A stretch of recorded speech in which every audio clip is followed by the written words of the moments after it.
সুস্মিতা একদিন 70-র বলিউড সিনেমার নায়িকাদের মতো করে ঠোঁট চোখ মেলে কৌশিককে বলল, ড্যাডি চায় পে বুলায় হ্যায়। এই তো সবে কলেজ শেষ হলো, মিনিমাম 5টা বছর তো দিতে হবে নিজেকে প্রমাণ করতে, তা না এখনই ডাক পড়ে গেল। এখন সে কি বলবে তার এত বড় হেড ব্যাংকের ড্যাডিটিকে? ভাববার জন্য সময় তার হাতে নেয়। ওদিকে সুস্মিতা চুপ মেরে গেছে। কি ব্যাপারে ডেকেছে?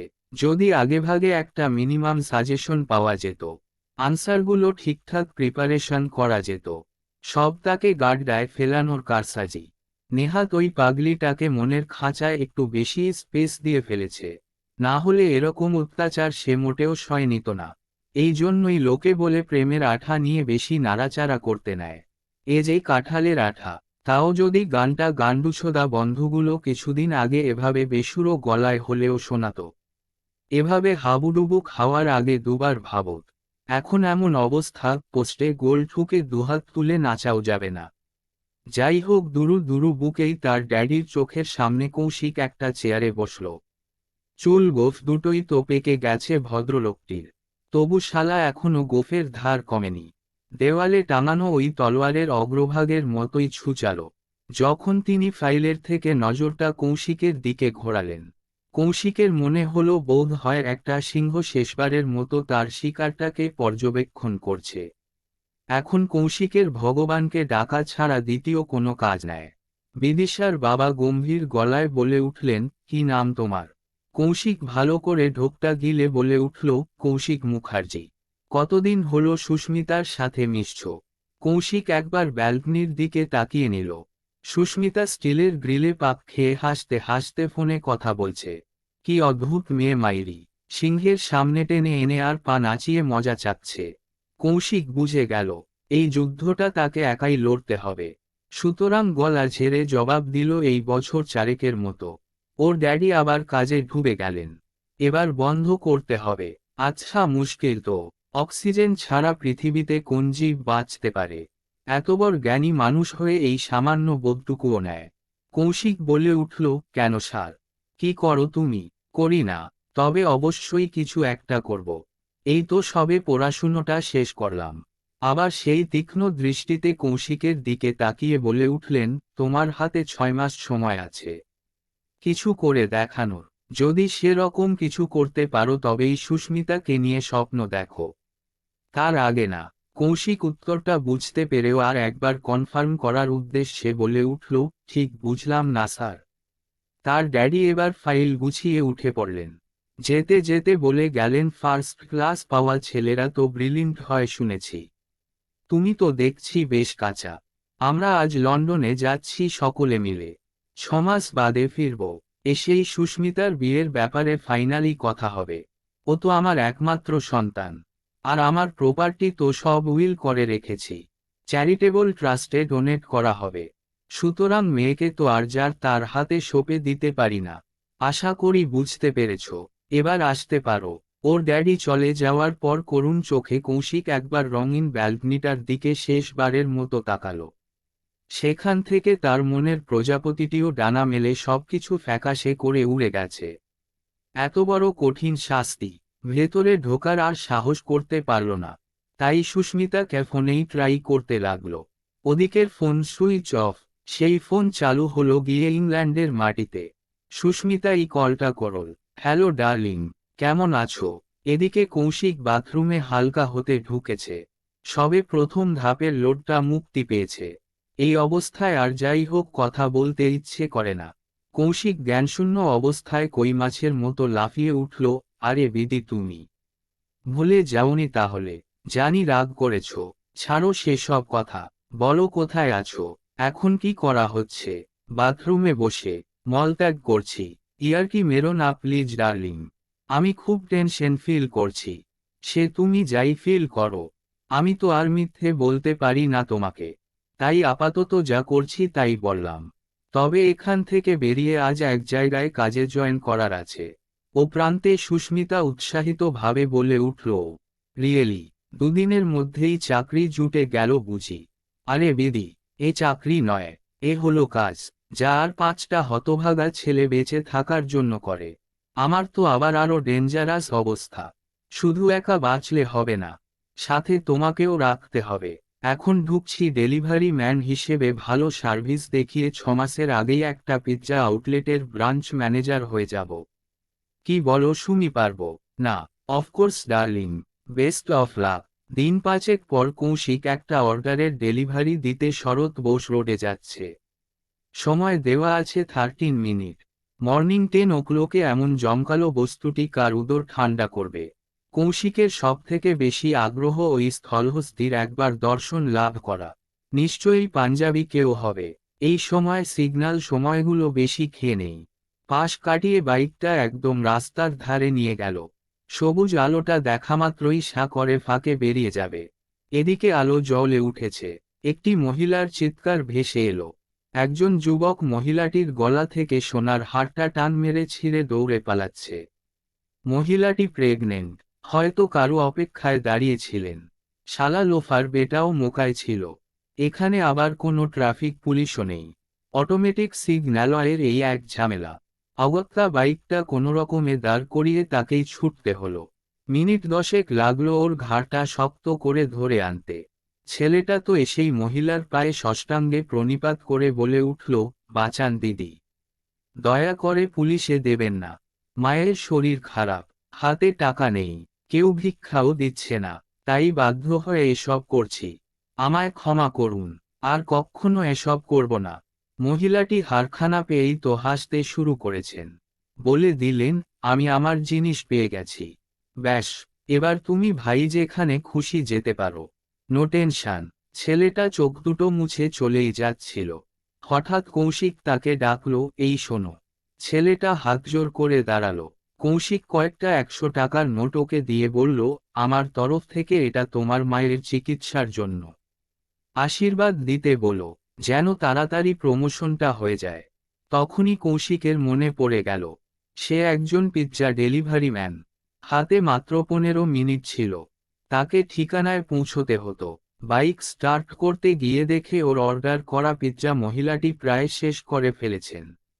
কৌশিকের মাথায় হাত, এই মরেছে। মহিলাটি নাক কুঁচকে বলে উঠলেন, বড্ড খিদে পেয়েছিল ভাই।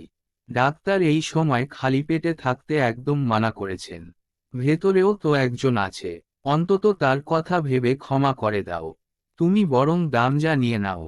উত্তরে কৌশিক বড় কষ্টে হেসে বলে উঠল, সেই কি বলছেন ম্যাডাম? একদম না, আপনার সন্তানের আমিও তো কাকুমণি। ওকে এটা আমার তরফ থেকে বার্থডে পার্টি। আশীর্বাদ করুন যাতে আমার প্রমোশনটা তাড়াতাড়ি হয়ে যায়। সেই যাত্রায় কৌশিকের আর প্রমোশন পাওয়া হলো না, বরং কোম্পানি থেকে বহিষ্কার জুটল। কাগজের কর্মখালি দেখে এবার সে সাউথ সিটি মলে একটা বিদেশি ঘড়ির শোরুমে সেলসম্যানের কাজ পেল। এবারও তার টার্গেট মাস কয়েকের মধ্যে প্রমোশন কুড়িয়ে অন্য কোনো শোরুমে ম্যানেজার হওয়া। দুর্ভাগ্যবশত সেখানেও সে একটা ঝামেলায় জড়িয়ে গেল। একদিন একটি ছেলে নেশায় চুর অবস্থায় তার গার্লফ্রেন্ডকে সাথে নিয়ে শোরুমের সবথেকে দামি ঘড়িটা শো করে ডেমো দিতে বলল। কৌশিক খুব সুন্দর করে ইংরেজিতে বোঝাতে শুরু করল। সে কথা মেয়েটি শুনলেও ছেলেটি শুনছিল না, কারণ সে তখন মেয়েটির খাটো স্কার্টের ভেতরে নির্লজ্জভাবে আঙুল ঢোকাতে ব্যস্ত ছিল। মেয়েটি তত বিরক্ত হচ্ছিল, বারবার বলছিল, প্লিজ, প্লিজ। Next day. এক সময় কৌশিক আর সহ্য করতে পারল না। ছেলেটার ইঞ্জিন পয়েন্টে বরাবর একটা জুতোর পাঞ্চ দিয়ে হাতটা ঝেড়ে নিল। ছেলেটাকে অজ্ঞান অবস্থায় সেই সময় অটো করে বাড়ি পৌঁছে দিলেও শেষ রক্ষা হয়নি। পরের দিন হকি স্ট্রিক নিয়ে 4-5 জনের দল দুটো এনফিল্ডে করে চলে এলো। দলের হেড সেই ছেলেটা। যাই হোক, কিছু হওয়ার আগেই মেয়েটিও কোথা থেকে এসে পড়াতে একটা বড় ধরনের বিস্ফোরণ হতে হতে বেঁচে গেল। বাঁচল না শুধু তার কাজটুকু। ম্যানেজার হিসেব মিটিয়ে করজোরে সেদিনই তাকে বিদায় জানালেন। এভাবে কৌশিক 6 মাসে প্রায় 10টার মতো কাজ জয়েন করে আর ছাড়ল।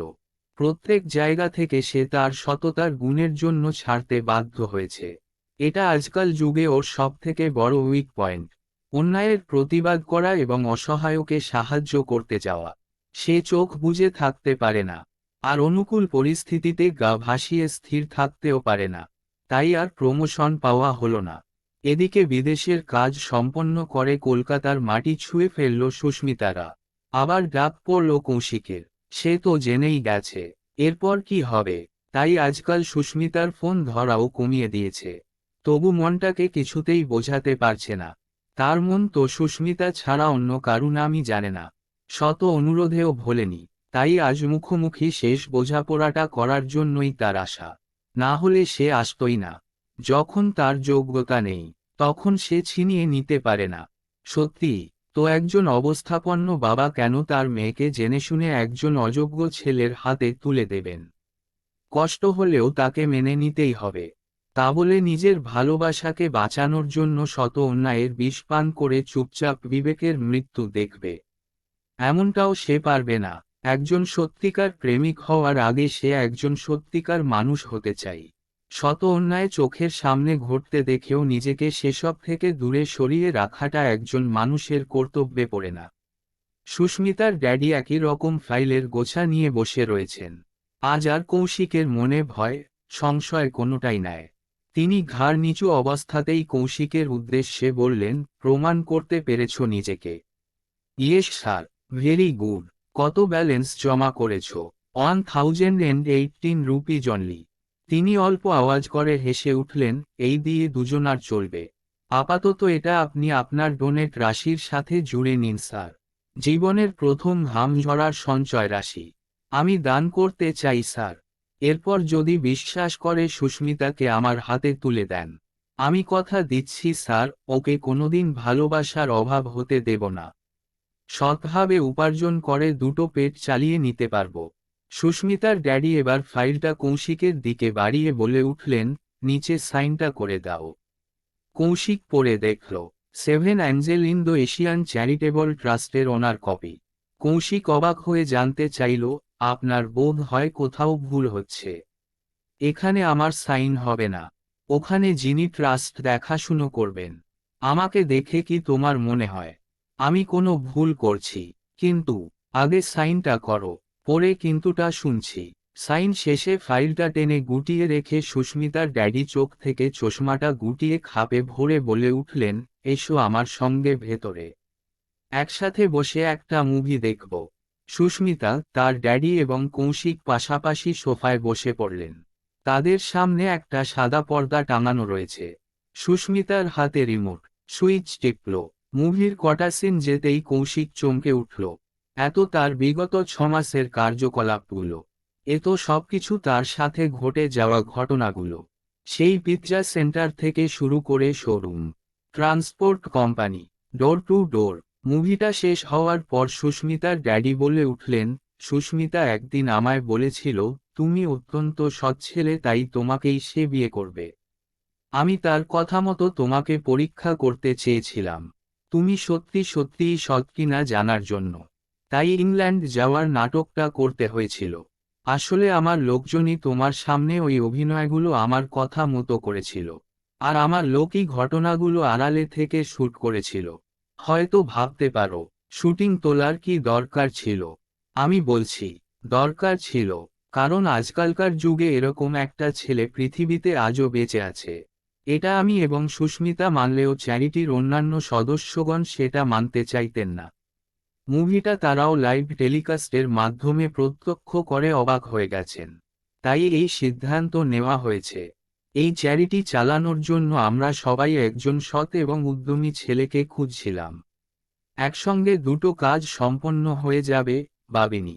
কৌশিক উঠে এসে সুস্মিতার ড্যাডিকে প্রণাম করে বলে উঠল, আপনি আমাকে নিজের কাছে জিতিয়ে দিলেন স্যার।